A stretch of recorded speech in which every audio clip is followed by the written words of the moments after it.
마가복음 3장 7절부터 12절까지 우리 한 목소리로 같이 읽도록 하겠습니다. 예수께서 제자들과 함께 바다로 물러가시니 갈릴리에서 큰 무리가 따르며 유대와 예루살렘과 이두메와 요단강 건너편과 또 두로와 시돈 근처에서 많은 무리가 그가 하신 큰 일을 듣고 나오는지라. 예수께서 무리가 에워싸 미는 것을 피하기 위하여 작은 배를 대기하도록 제자들에게 명하셨으니 이는 많은 사람을 고치셨으며 병으로 고생하는 자들이 예수를 만지고자 하여 몰려왔음이더라. 더러운 귀신들도 어느 때든지 예수를 보면 그 앞에 엎드려 부르짖어 이르되 당신은 하나님의 아들이니다 하니 예수께서 자기를 나타내지 말라고 많이 경고하시니라. 아멘.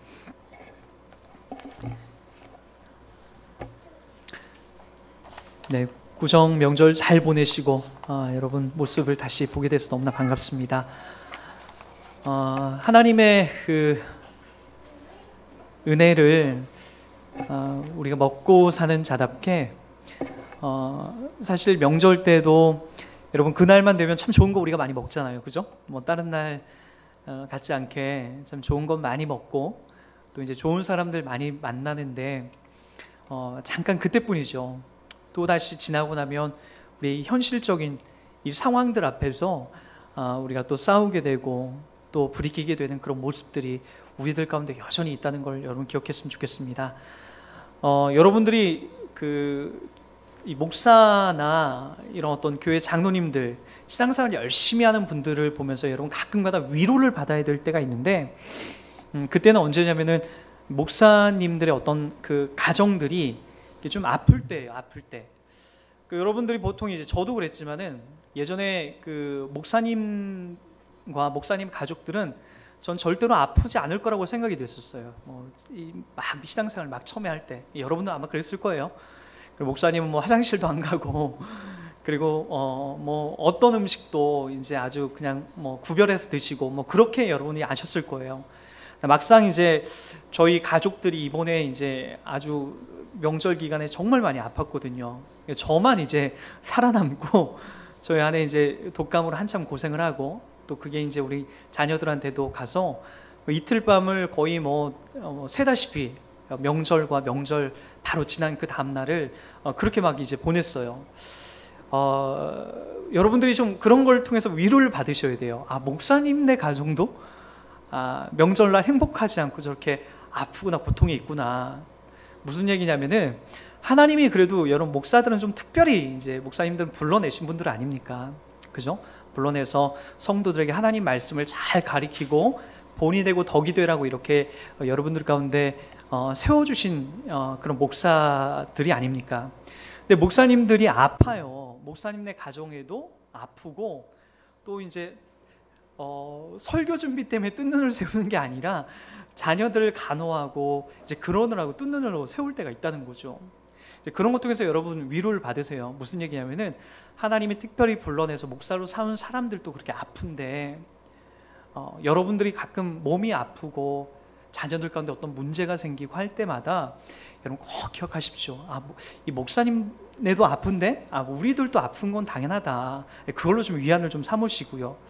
그리고 또 하나 분명한 것은요, 성경이 아픔이나 이 어려움 그리고 어떤 우리가 당하는 어떤 고난이나 이런 것들 통해서 우리 가운데 결과적으로 도출하고자 하는 것들은 상당히 긍정적인 것들이 많다는 거예요. 좋은 것들이 더 많아요. 아픔을 통해 사람은 더 건강함에 대한 감사를 알게 되고 또 아픔으로써 내 모습이 얼마나 숙연해지고 겸손해진지 몰라요.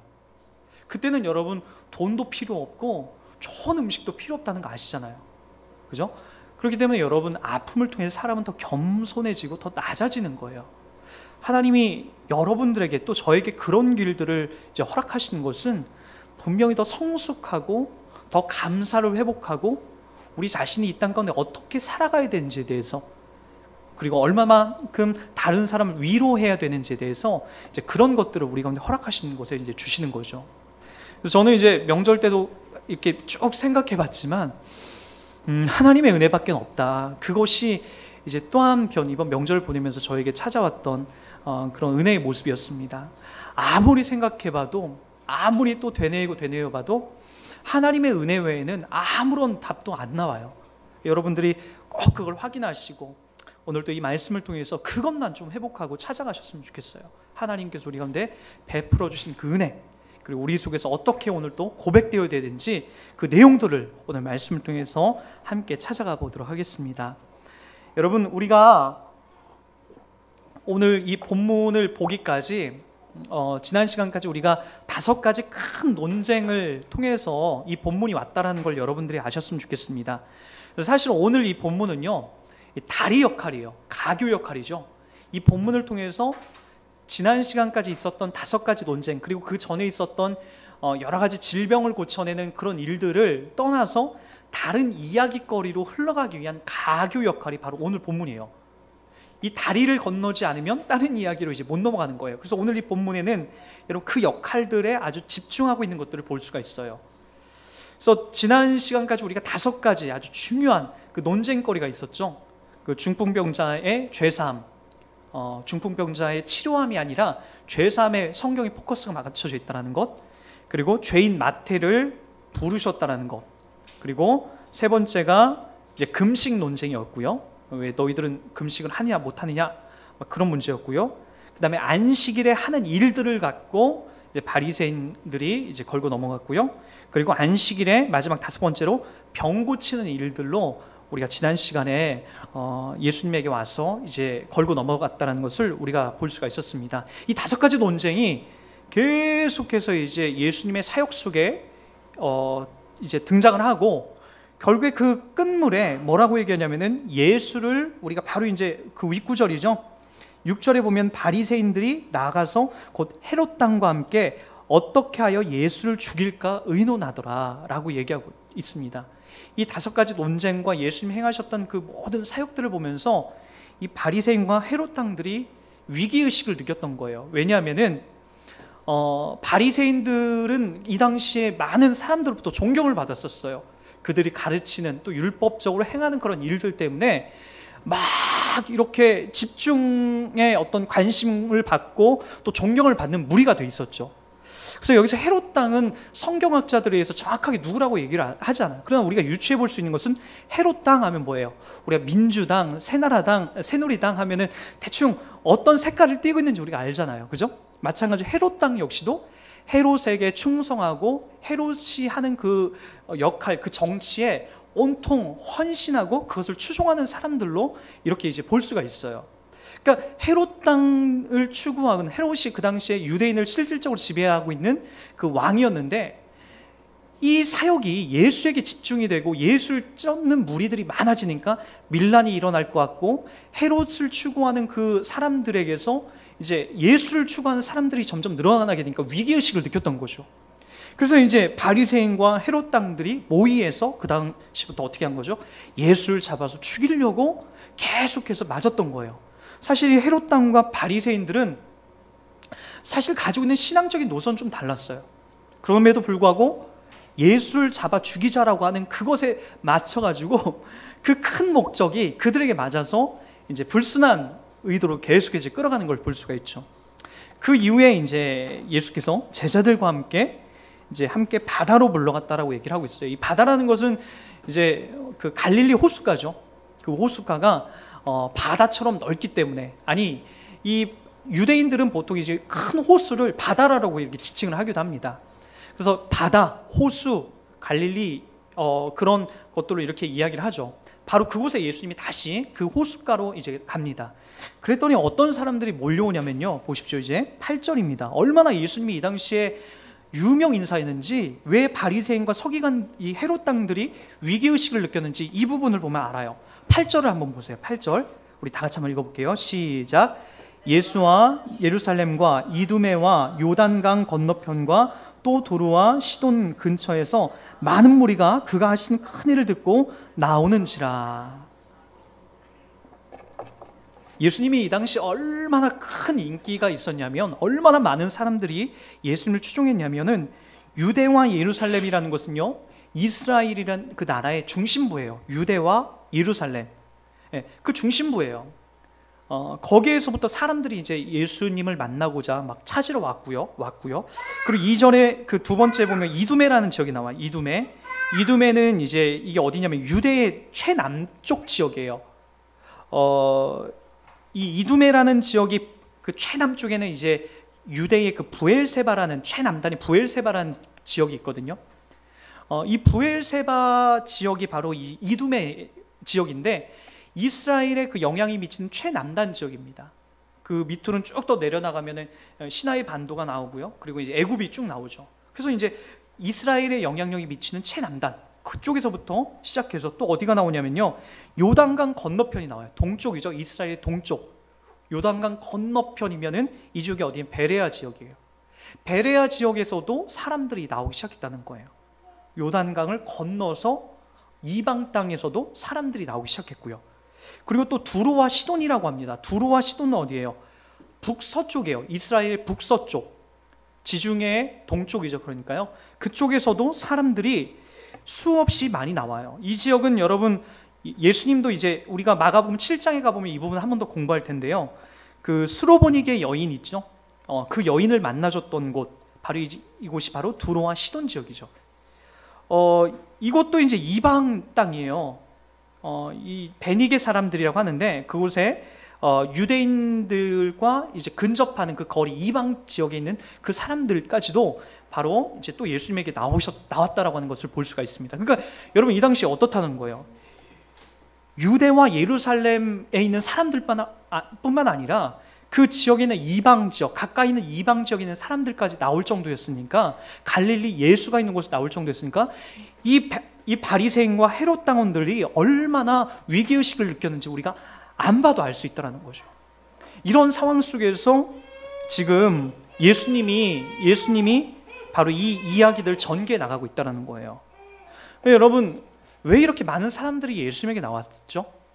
우리가 분명하게 이제 알 수 있는 이유는 10절 말씀 한번 보세요. 이 사람들이 왜 예수님에게 이렇게 많이 달려나왔는지 10절입니다. 시작. 이는 많은 사람들을 고치셨으므로 병으로 고생하는 자들이 예수를 만나고자 하여 몰려왔음이더라. 병으로 고생했던 사람들이 1차적으로 예수님에게 달려나왔어요. 왜냐하면 이전에 이미 예수님은 여러 가지 불치병들을 고쳐나갔거든요. 말도 안 되는 불치병들을 고쳐나가기 시작하고 안진뱅이를 일으켜 세우기도 하고 중풍병자를 세우기도 하고 열병을 쫓겨내기도 하고 뭐 장님들을 고쳐내기 시작하고 알 수 없는 질병들을 각각 질병들을 다 고쳐나가기 시작했다는 게 우리 1장과 2장을 통해서 우리가 확인하지 않았습니까? 여러분들 이 부분에 있어서 그래 예수님은 고치고 회복하러 오신 분인 건 맞아요. 그러나 제가 누누이 강조하지만 예수님이 단순히 이것 때문에 오신 분은 아니라는 거예요. 근데 이제 구약 성경 속에서 메시아가 올 때, 우리의 구세주가 오실 때에 어떤 사역을 통해서 등장하느냐라고 말씀했냐면은 바로 오늘 예수가 하셨던 이런 사역을 통해서 그 메시아가, 구약에 예언된 메시아가 올 것이다라고 얘기를 해요. 우리 한번 그 부분을 한번 보도록 할게요. 우리 한번 이사야서 61장 3절을 한번 가보세요. 이사야서 61장 3절입니다.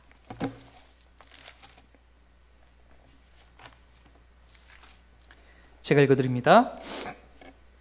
이사야서 61장 1절부터 3절까지예요.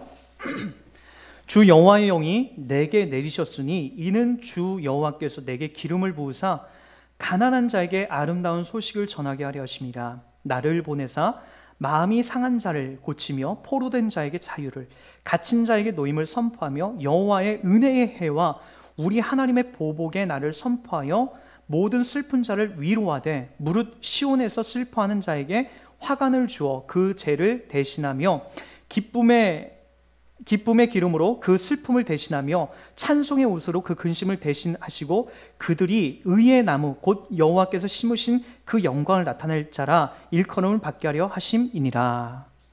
여러분 사실 이 예언의 말씀은 이사야가 본인에게 이제 적용하고 하나님으로부터 받은 이 복음의 은혜의 해를 바로 지금 포로로 붙잡혀 있는 유다 백성들에게 선포하고 있는 그런 내용이에요.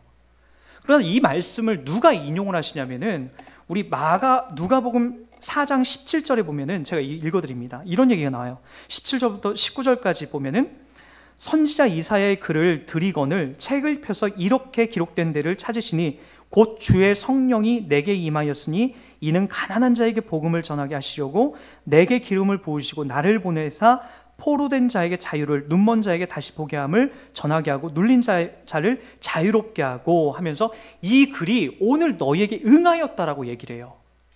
무슨 얘기냐면은 이사야가 예언한 그 예언이, 이 예언이 바로 누구에게 목적을 두고 있었다? 이 예수에게, 메시아 대신 이 예수에게 목적을 두고 있었다라는 거예요. 그래서 예수님 뭐라고 하시죠? 가난한 자에게 복음을 전하게 하시고 또 포로된 자에게 자유를, 눈먼 자에게 다시 보게 함을 그리고 전파하며 눌린 자를 자유롭게 한다라고까지 그렇게 기록하고 있다는 거죠. 죄와 사망 뿐만 아니라 질병과 고통 속에서 허우적거리는 가난하고 불쌍한 사람들, 그 당시에 종교 지도자들의 눈에는 장애인과 그리고 어떤 불치병으로 고생하고 있는 그런 사람들은 하나님으로부터 저주를 받았다라고 여겼어요. 그래서 많은 사람들이 예수님이 이제 문둥병자를 만나주고 그들을 치료해주고 하는 것들에 대해서 상당히 그들은 거부감을 느꼈어요. 그 당시에 그들하고 완전히 격리된 그런 삶을 살지 않았습니까? 문둥병 환자들은 그들이 모여있는 집단 생활을 할 수밖에 없었어요. 그렇게 이제 지내던 그 사람들이 예수님이 오셔서 그들을 찾아가시고 그들을 만나주세요. 또한 그들이 예수님에게 나오는 것을 예수님이 거부하거나 막지 않으세요. 오늘 질병에 걸렸던 1장과 2장을 통해서 우리가 확인했듯이 수없이 많은 질병을 갖고 있는 사람들을 예수님이 만나시면서 그들이 저주받은 사람이 아니라 하나님의 백성으로서 이 참된 메시아가 옴으로써 그들을 치료하고 고쳐내시는 그 메시아가 왔다라는 것을 증언해내고 있다라는 거예요. 성경이 이제 이 부분을 강조하고 있습니다. 그러나 우리가 여전히 여기에서만 머무르면 안 돼요. 아, 주님은 질병을 고치러 왔다. 그래서 하나님이 나의 질병을 고칠 것이다. 디스크를 고치고 위병을 고치고 암병을 고쳐낼 것이다. 물론 하나님이 이 예수님을 통해서 우리 가운데 그런 것들을 분명하게 하실 수가 있습니다. 그럼 만약에 우리가 그런 것들을 안 받으면, 그렇게 치료를 안 받으면 그것은 하나님의 자녀가 아닙니까? 예수님의 사역 속에서 우리가 하나 눈여겨볼 것은 뭐냐면은 예수님이 모든 사람을 다 고치진 않았다라는 거예요. 무슨 얘기인지 아십니까? 때때로 그들을 피해서 다른 곳으로 가시기도 하고 이 마을로 도망가자, 저 마을로 가자라고 했다는 거예요. 아직 고쳐야 되고 회복해야 될 많은 사람들이 있음에도 불구하고 예수님 다른 마을로 가자, 다른 곳으로 가자라고 얘기했다는 거죠. 그 이유가 뭐죠? 예수님의 주된 사역, 정말 본질적인 사역은 그분이 바로 환자들을 고쳐내는 것이 아니라 바로 그 다음에 더 중요하고 더 본질적인 사역이 있기 때문에 그렇다는 거죠. 그래서 여러분들이 당하는 어떤 질병이 고쳐지지 않았을 때, 또는 여러분들이 갖고 있는 어떤 문제거리가 응답이 안 될 때, 그래도 내 과연 하나님의 자녀가 맞나? 맞습니다. 그래도요. 주님이 그것 때문에 오신 건 아니라니까요. 메시아다라고 하는 입장 속에서 구약에 한 번도 고쳐지지 않은 중풍병자나 이 소경이나 이런 것들을 주님이 해내는 것은 구약에 예언된 그분이 이 메시아가 오시면 그런 것들을 고쳐낼 것이다 라고 하는 상황 속에 예수님이 그 사역을 해내는 거죠. 그래서 진짜 메시아, 그분이 왔다라는 증언 속에서 이것들을 감당해 나가는 거지, 단순히 그분은 모든 사람, 세계 전 국민을 만나면서 환자를 고쳐내는 것에 그분의 목적이 있지 않다라는 거예요. 이 부분에 여러분들이 오해를 하지 않았으면 좋겠습니다. 자, 그럼 더 중요한 게 뭘까요? 여기 여전히 사람들은 뭐 때문에 예수님에게 달려 나오죠? 뭐 때문에? 이는 많은 사람을 고치셨으므로 병으로 고생하는 자들이 예수를 만나고자 만지고자 하여 몰려왔음이니라. 이들의 목적은 병고침이에요. 병고침. 인간들의 그 목적은 종교를 가지면서 대부분 다 이렇게 흘러가요. 내 질병에서 회복되는 것 때문에 용한 무당들을 찾아가기도 하죠. 또는 내가 갖고 있는 어떤 사업적인 문제가 잘 해결되지 않아서 용한 무당들을 찾아가고 스님들을 찾아가서 우리가 좀 답을 얻어내려고 하죠. 또 어떤 문제가 있습니까? 우리들의 자녀 문제로, 또 남편 문제로, 남편이 외도하고 바람필 것 같으면은 때때로 무당을 찾아가서 또 부적도 사고 그들이 하는 아주 1,000만 원짜리 또는 수천만 원짜리 굿을 통해서 우리가 그 문제를 해결해 나가려고 해요. 세상에 있는 사람들도 다 그렇게 자기들이 갖고 있는 문제를 해결해 받으려고 하는데, 우리 기독교 신자들도 똑같이 그 문제 때문에 예수를 믿으려고 한다는 것은 그 사람이나 우리들의 수준이 똑같다는 거예요. 그래서 여러분, 우리는 실질적으로 그런 질병이나 그런 문제 해결로 인해서 예수님에게 나올 수는 있지만, 그 문제를 해결받기 위해서 세상 사람들과 똑같이 예수님을 이용하면 안 되는 거예요. 더 중요하고 더 본질적인 것들을 만나야 되는 거죠. 오늘 많은 사람들이 예수님에게 나왔던 것들은 뭐냐면, 다른 사람들 여기저기 가서 이것도 해보고 저것도 다 해봤는데 안 됐는데 예수가 환자들을 고쳐내더라, 그 소문 듣고 달려나온 거예요. 근데 예수님께서 은혜와 이 메시아됨에 있어서 그 사람들을 고쳐내십니다. 그러나 고쳐내셨다는 기사가 그 다음에 계속해서 반복되는 것이 아니라, 성경이 더 중요한 어떤 한 이야기를 해요. 우리 11절부터 12절까지 한번 보세요. 어떤 얘기가 흘러나오는지 잘 보시기 바랍니다. 더러운 귀신들도 어느 때든지 예수를 보면 그 앞에 엎드려 부르짖어 이르되 당신은 하나님의 아들이니이다 하니, 예수께서 자기를 나타내지 말라고 많이 경고하시니라. 여러분, 이 문맥이 좀 약간 이상하지 않아요? 예수를 만지고자 하여 많이 몰려왔음이니라. 10절에 예수를 만나서 병 고침 얻으려고 예수를 만지고자 하여 몰려왔다라고 얘기하고 있으면, 그 다음에 뭐라고 나와야 돼요? 예수님이 어떤 사람 고치고 어떤 사람 고치고 어떤 사람 고치고 어떤 사람 일으키고 막 이런 것들이 나와야 되는데, 그게 아니라 더러운 귀신들도 어느 때든지 예수를 보면 그 앞에 엎드려 부르짖어 이르되 당신은 하나님의 아들이니다 라고 얘기하고 있다는 거예요.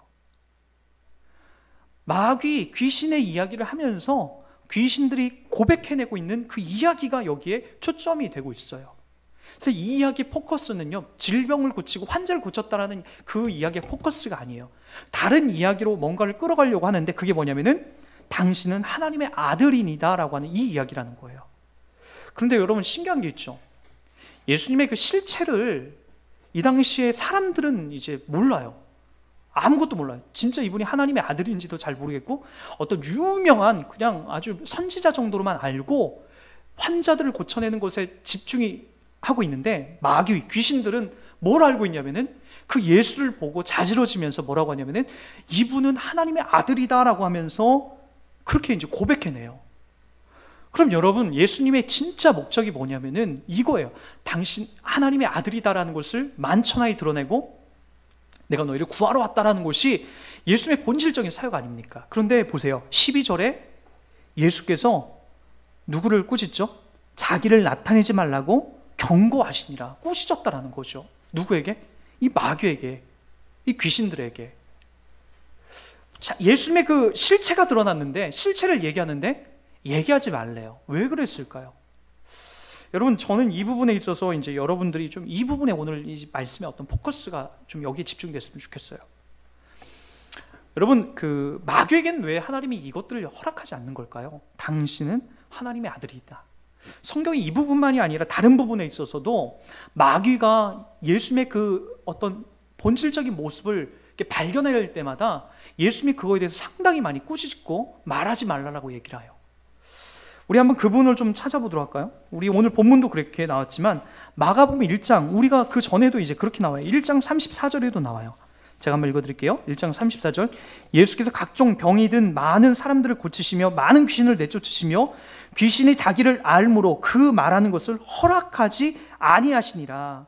내쫓으시는데 귀신이 자기를 알므로 그 말하려고 하는 것, 예수님이 누군지 말하려고 하는데 무슨 말을 할까요? 당신은 하나님의 아들입니다, 당신은 그리스도이십니다 라고 하는 것을 마귀가 지금 말하려고 하는데 그 말하는 것을 허락하지 않았다라는 거예요. 그리고 나서 이 두 번째, 오늘 우리가 읽었던 부분에 마귀가 당신은 하나님의 아들입니다 라고 했을 때에 예수께서 자기를 나타내지 말라고 많이 경고하면서 또 꾸짖었다라고 얘기하고요. 이뿐만이 아니죠.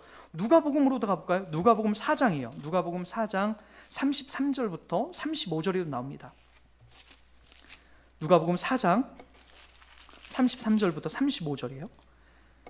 회당에 더러운 귀신 들린 사람이 있어 크게 소리질러 이르되 아, 나사렛 예수여, 우리가 당신과 무슨 상관이 있나이까? 우리를 멸하러 왔나이까? 나는 당신이 누구인 줄 아노니 하나님의 거룩한 자니이다.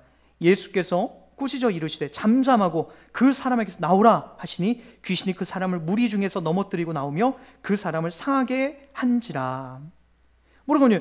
잠잠하고 그 사람에게서 나오라. 예수님께서 그 사람을 꾸짖어요. 그 귀신을 꾸짖어요. 하나님의 그 예수님이 이 땅에 오신 그 본연의 모습을 마귀가 밝히고 드러낸데 예수님은 그것을 꾸짖고 있어요. 물론 여기는 두 가지 이유가 있어요. 우리 그 첫 번째 이유를 먼저 한번 찾아보겠는데, 우리 마태복음 16장을 한번 가보세요.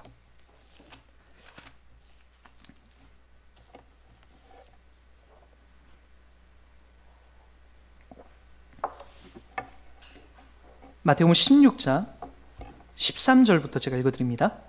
예수께서 빌립보 가이사랴 지방에 이르러 제자들에게 물어 이르시되 사람들이 인자를 누구라 하느냐. 이르되 더러는 세례 요한, 더러는 엘리야, 어떤 이는 예레미야나 선지자 중에 하나라 하나이다. 이르시되 너희는 나를 누구라 하느냐. 시몬 베드로가 대답하여 이르시되 주는 그리스도시요 살아계신 하나님의 아들이니이다. 그럼 여기서 똑같이 마귀가 지금 했던 그 고백이 여기 시몬 베드로가 지금 하고 있는데, 그게 만약에 혼날 일이라고 한다면 베드로가 여기서 정말 많이 혼나야 되거든요. 야, 이거 나에 대해서 얘기 왜 해? 하지마 라고 해야 되는데 그렇게 얘기하지 않으세요. 17절 제가 읽어드릴게요. 예수께서 대답하여 이르시되 바요나 시모나 내가 복이 있도다. 이를 내게 알게 하니는 혈육이 아니요 하늘에 계신 내 아버지니라. 마귀와 베드로가 한 고백에 똑같음에도 불구하고 마귀는 아주 직살나게 혼나고 베드로는 바요나 시모나 네가 복이 있도다 라고 얘기를 해요. 좀 더 읽어볼게요. 또 내가 내게 이르노니 너는 베드로라. 내가 이 반석 위에 내 교회를 세우리니 음부의 권세가 이기지 못하리라. 내가 천국 열쇠를 내게 주리니 내가 땅에서 무엇이든지 매면 하늘에서도 매일 것이요 내가 땅에서 무엇이든지 풀면 하늘에서도 풀리리라 하시고. 보세요, 20절입니다. 이에 제자들의 경고하사 자기가 그리스도인 것을 아무에게도 이르지 말라 하시니라. 여기선 또 그리스도인 것을 아무에게도 얘기하지 말라라고 얘기를 하세요. 그런데 21절에 보면 또 이렇게 얘기하죠. 이때로부터 예수 그리스도께서 자기가 예루살렘에 올라가 장로들과 대제사장들과 서기관들에게 많은 고난을 받고 죽임을 당하고 제3일에 살아나야 할 것을 제자들에게 비로소 나타내시니. 이때부터는 또 뭐라고 얘기하시냐면은 이 이야기가 끝나고 베드로에게 받아낸 이 신앙 고백 그 뒤에 이제부터는 내가 죽어야 된다라고 얘기를 해요. 그리고 나서 제자들에게는 또 아직까지 네가 나이가 메시아 그리스도인 것을 아직까지도 많은 사람들에게 이야기하지 말라라는 거죠. 그래서 우리가 이제 유추해 봐야 될 것이 있습니다. 왜 하나님은 그리스도라는 것을 마귀와 이 제자들에게까지 이쯤에 와서까지 아직 말하지 못하게 했을까? 여러분, 예수님이 이 땅에 메시아로 분명히 오셨어요. 그리스도로 오셨다는 거죠. 그리스도로 오셔서 가장 중요한 그의 사역의 종착점은 십자가에 못 박혀 죽으시는 거예요. 메시아가 십자가에 못 박혀 죽는 것은 그 당시 모든 사람들이 이해할 수 없는 일이었어요. 이 당시에 메시아는, 그리스도는 어떻게 이제 사람들이 기다렸냐면은, 로마가 지금 이스라엘을 실질적으로 지배하고 있고 헤롯이 지금 왕으로, 유대인이 아닌 헤롯이 지금 가짜 왕으로서 지금 등장하고 있는데 그걸 해방해 줄 메시아를 기다렸던 거예요. 그 그리스도. 그래서 사람들이 다 그 메시아를 기다렸어요. 그래서 예수님께서 얘기하시는 거죠. 나는 그런 메시아가 아니야. 정치적으로, 군사적으로 어떤 권력을 갖고 이 땅에 찾아온 그런 메시아가 아니라 십자가로 가는 메시아야. 그래서 그들에게 그 역할, 너희들이 기대하는 그 메시아를 기다리지 말라고 하는 거죠. 그 메시아가 진짜 너희들이 소망하는 그 메시아가 나는 아니야. 나는 십자가에 막 죽으러 온 메시아야. 그들이 바라보는 것과 예수님 바라보는 것과의 차이가 바로 거기에 있기 때문에 그들이 얘기하는 것, 그들이 생각하는 것들을 얘기하지 말라는 거죠. 그러나 하나 더, 이건 여러분 고백을 받아내지 않습니까? 베드로에게 뭐라고 고백하죠? 주는 그리스도시요 살아계신 하나님의 아들이니다. 그리스도시요 살아계신 하나님의 아들이니다 라고 해요. 하나님의 아들, 그리고 그리스도라는 이 메시아라는 그 고백을 어쨌든 제자들에게 받아내거든요. 그리고 많은 사람들에게, 제자들에게 이 고백을 받아내고 있지만 많은 사람들이 기대하고 있는 그 메시아와는 내가 다르기 때문에 그들에게는 이야기하지 말고, 아무에게도 얘기하지 말고, 내가 십자가로 가야 되니까, 그 길에 가야 되니까 어떻게 하라고요? 바로 너희들이 이 고백 속에서 지금 이 고백을 담아낸 것이 바로 하나님 앞에 복받은 거라고 지금 이야기를 하고 있다는 거죠. 그리고 그 다음부터 이제 메시아가 죽으면 안 되는데 죽는다는 이야기를 그 다음부터 막 해냅니다.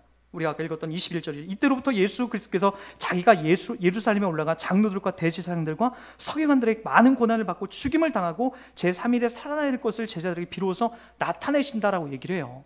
예수님이 오신 이 본질적인 사역, 메시아가 와서 해야 될 이 가장 본질적인 사역, 너희들 이제 그리스도와 그리고 하나님의 아들인 나를 이제 너희들은 알았는데, 그리고 이것을 알게 하는 것이 너희 스스로 한 것이 아니라 하나님이 이것을 알게 하셨는데, 이제부터 메시아와 그리스도가 내가 어떻게 이제 죽어야 되는지 그 이야기를 해줄게 라고 하면서 제자들에게 얘기를 하는 거예요.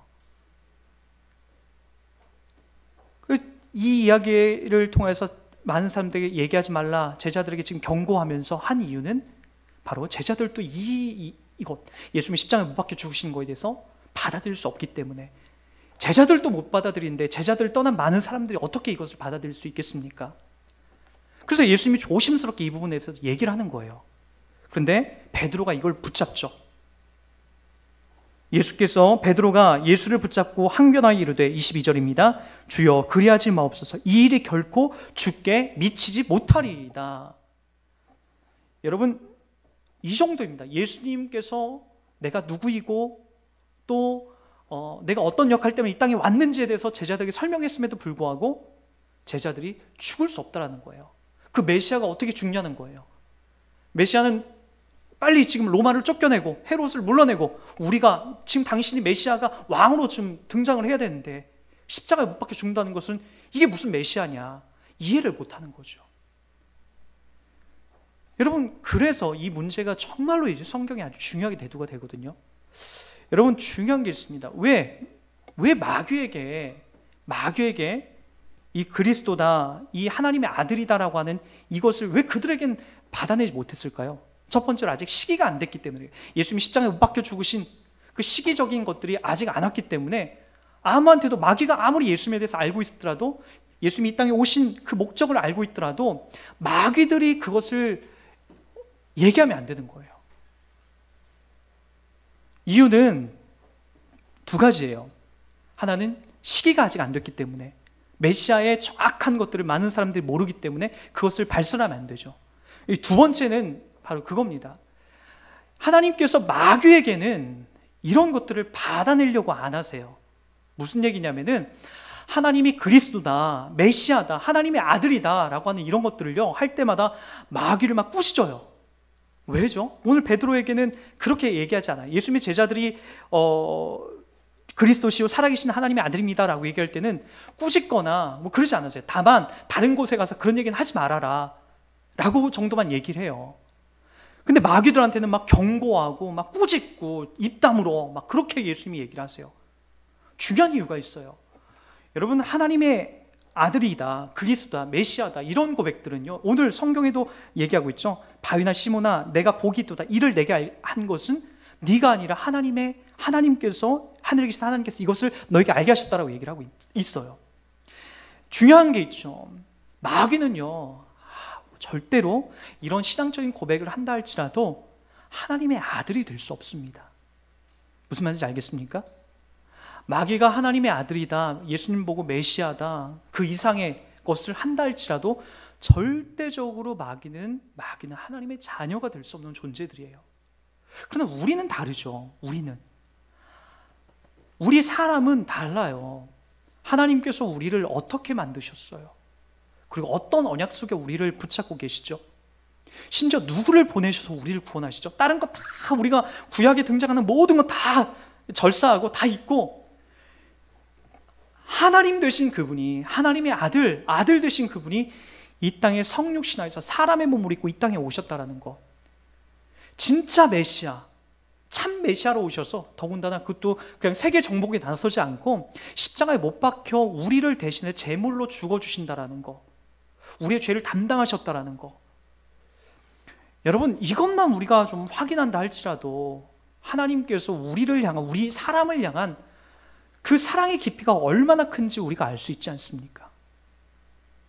심지어 로마서 5장 8절에 기록하기를 우리가 아직 죄인 되었을 때에, 죄인, 나쁜 짓 하고 하나님에 대해서 전혀 생각하지 못하고 있을 때에, 나쁜 짓만 하고 있을 때에 하나님께서 우리를 위해 죽어주심으로써 하나님께서 우리에 대한 자기 사랑을 확정하셨다라고 얘기를 해요. 죄를 짓고 있고 하나님을 모르고 있을 그때에도 하나님은 우리를 향해서 사랑의 주파수를 던지셨다고요. 그게 하나님이라고요. 우리를 향한 하나님의 사랑. 그리고 나서 우리 인간들에게는 최종적으로 하나님이 계속해서 받아내고 있는 게 있어요. 그게 뭐죠? 오늘 베드로가 했던 이런 고백들이에요. 주는 그리스도시요 살아계신 하나님입니다 라고 하는 이런 고백은 하나님의 택한 백성들에게 이 고백을 계속해서 받아내세요. 우리 한번 그 받아내는 장면, 오늘 또 이제 그런 장면이 나오지만 우리 한번 요한복음 20장 24절을 가보세요. 요한복음 20장 24절을 가보세요.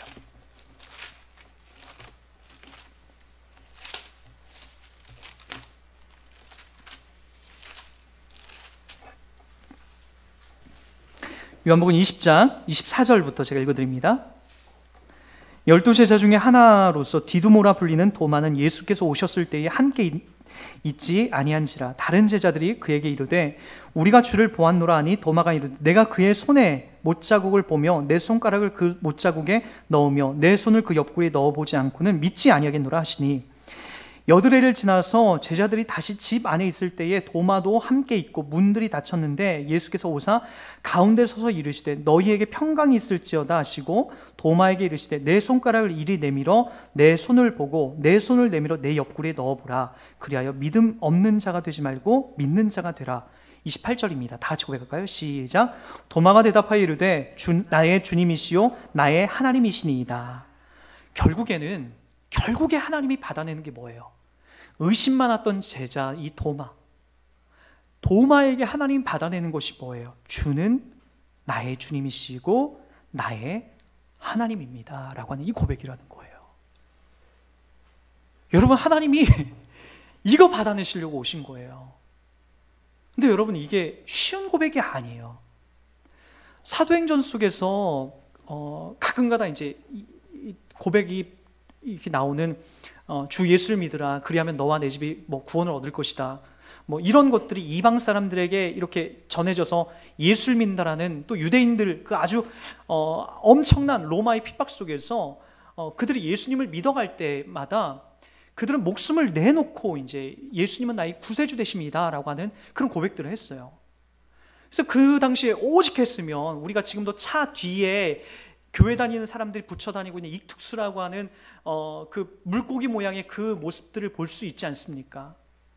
여러분, 그것이 바로 그들이 쓴 기호표시였어요. 예수님이 베드로를 만났을 때 물고기로 잡았던 그 모습, 그리고 예수님을 3번 부인하고 나중에 자포자기하면서 자기가 있었던 고향으로 가서 물고기를 잡을 때에도 예수님이 또 오셔서 바로 그때 베드로를 만나주면서 물고기의 상징이 바로 그 당시에 비밀 기호처럼, 익툭스라는 그런 비밀 기호처럼 그렇게 쓰였었죠.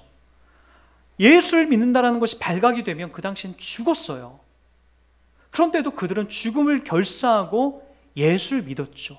사자밥이 돼도, 그리고 쇳물이 뜨끈뜨끈한, 아주 뜨끈뜨끈한 게 아니죠. 완전 녹아내리는 쇳물이 내 입속에 들어온다 할지라도, 가죽 부대에 내 몸이 돌돌돌 말려서 눈알이 튀어나오는 그런 고통을 당한다 할지라도 그들의 입술 속에서는 예수라는 고백들을 거부할 수가 없었다는 거죠. 여러분, 이 고백이 마귀에게는 하나님이 받아내지 않으세요. 그리고 그들이 말할 때마다 잠잠해, 입 닥쳐, 그렇게 얘기하시는 거예요. 주님께서요. 너희들한테 이런 거 받아내려고 온 내가 아니야. 내가 온 이유는 내 백성, 내가 택한 그들에게 내가 이 고백 받아내려고 바로 내가 온 거야 라고 얘기를 하는 거예요. 그래서 여러분, 주님이 오신 본질적인 모습, 본질적인 사역의 모든 초점은 다 여기에 맞춰져 있다라니까요. 저는 이제 어느 순간 제가 이제 그런 것들을 느꼈어요. 가끔가다 우리 조그만 이제 6살짜리 된 이 한결이가 4살, 5살 때 이제 길을 가다가 이렇게 길을 가다가 딴 데 한눈을 팔고 이렇게 길을 가다가 저하고 이제 키가 비슷하고 옷을 비슷하게 입은 사람들이 있으면, 조금 북적거리는 사람들이 있으면은 그 어떤 아저씨인데, 저하고 비슷하게 생긴 아저씨인데 전 줄 알고 그 아저씨 옷자락을 붙잡고 아빠 하더라고요. 저는 그게 기분이 되게 나빠요. 기분이 너무 나쁘더라고요. 이 녀석이 아빠가 난데, 아빠가 난데 다른 아저씨를 보고 아빠해. 여러분, 주님께서 우리들 가운데에 오셔서 받아내는 것이 이거예요. 주는 그리스도 살아계신 하나님의 아빠라는 거죠. 아빠. 하나님 나의 아빠 되십니다. 아버지 되십니다. 근데 우리는 이 고백을 갖다가 자꾸만 다른 데에다가 쏟아내려고 하죠. 이스라엘 백성들이 구약에서도 그랬고요. 계속해서 애굽을 향하여서 아빠라고 하고, 애굽이 좋다, 거기가 우리 하나님이다, 황금 송아지를 만들면서 우리 아빠다라고 얘기를 하는 거예요. 주님이 우리 가운데 오셔서 주는 그리스도 살아계신 하나님의 아들이다라고 할 때에 되게 흥분된 모습들이 보이지 않습니까? 여기 도마도 나의 주님이시오 나의 하나님이시다라고 받아내려고 주님이 와서 자기의 옆구리를 들추고 자기 손바닥을 못 박혀 있는 못 구멍 난 그곳을 안 지우고, 부활하셨어도 여전히 그것을 지울 수 있잖아요. 그런데 그것을 옆구리의 상처와 손바닥의 상처를 안 지우시고 제자 이 도마에게 나타난 이 주님의 이 모습들이 보이지 않습니까? 그러면서 뭘 얘기하려고요? 주는 나의 주님이시오 나의 하나님입니다, 아빠입니다, 이거 받아내려고요.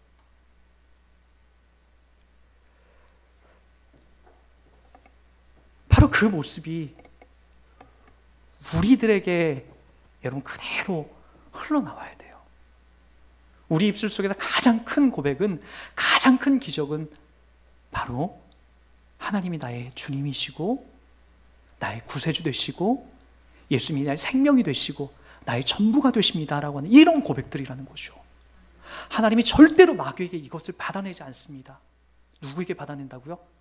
바로 여러분들에게, 저에게만큼은, 여러분들에게만큼 끈질기게 붙어다니면서 주님이 이거 받아내시더라고요.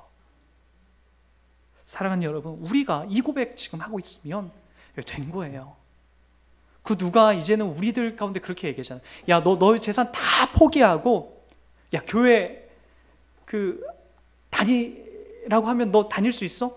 저한테 누가 그렇게 물어보면 전 다닐 수 있다고 생각해요. 나의 아내, 나의 자식들 다 하나님이 미리 데려가신다 할지라도 너 주님 부인하지 않을 수 있어? 주님 거부하지 않고 너 다른 종교 믿지 않을래? 아니요, 저는 그래도 못 믿어요. 내 안에 찾아오신 예수, 그 은혜, 그분이 내 안에서 뽑아내시고 있는 이 고백이 그 정도라는 거죠. 보이진 않지만, 눈에 보이진 않지만 우리에게 찾아오신 그 고백은 그렇게 놀랍고 대단한 거예요. 그래서 우리가 설령 이 땅에서 조금 허리가 아프고 다리가 아프고 머리가 아프고 우리 자녀들이 속상해도, 여러분 그것은 우리를, 여러분 이 땅을 살아가는데 조금 괴롭게 할 만한 요소가 되지만, 우리가 하나님과 나와 맺어진 그 사랑의 관계, 그 관계성에서는 아무런 힘도 못 쓰는 거예요. 주님이 우리 가운데 받아내시고자 하는 이 고백이 우리 가운데 여전히 유효하고 흘러가고 있다는 걸 기억하십시오. 그러기에 여러분 꼭 기억하십시오. 여러분, 한결이처럼, 제 아들처럼 다른 데 가서 아빠라고 하면 안 돼요. 그거 하나님 되게 서운하게 하는 겁니다. 돈이 나의 아빠입니다, 내 자식들이, 또 내가 의지할 만한 그 어떤 것들이 나의 아빠입니다 라고 하면, 예수님께서 이 땅에 십자가 지러 오시고 십자가 지시고 못 박혀 죽으신 그 말할 수 없는 희생과 사랑이 우리들 가운데에 여러분 정말 열심히 작용을 하고 우리에게 받아내셨는데, 우리가 다른 것 토해내면 얼마나 그분이 서운할까요? 그렇게 다른 것에서 우리가 아빠라고 하지 마시고, 여전히 우리가 이 예배당에서, 우리의 삶의 현장에서 주는 그리스도시요 살아계신 하나님입니다, 하나님이 나의 전부가 되십니다, 하나님 나의 기쁨이 되시고 나의 만족이 되십니다 라고 하는 이 고백을 흘려내시기 바랍니다. 요즘에 저는 제 둘째 딸이 나에게 아빠 하는 그 소리에 행복에 겨워서 매일매일 웃어요. 그 소리를 듣고 싶고 들어도 또 좋아요. 여러분, 이 의미를 아시겠습니까? 하나님이 우리를 향하여서 얼마나 이 고백과 이 신앙의 모든 의미들을 담아서 우리가 하는 이 고백을 즐거워하시는지, 오늘도 여러분 찬송하면서 기도하면서 이 고백 속에 오늘 또 거하십시오.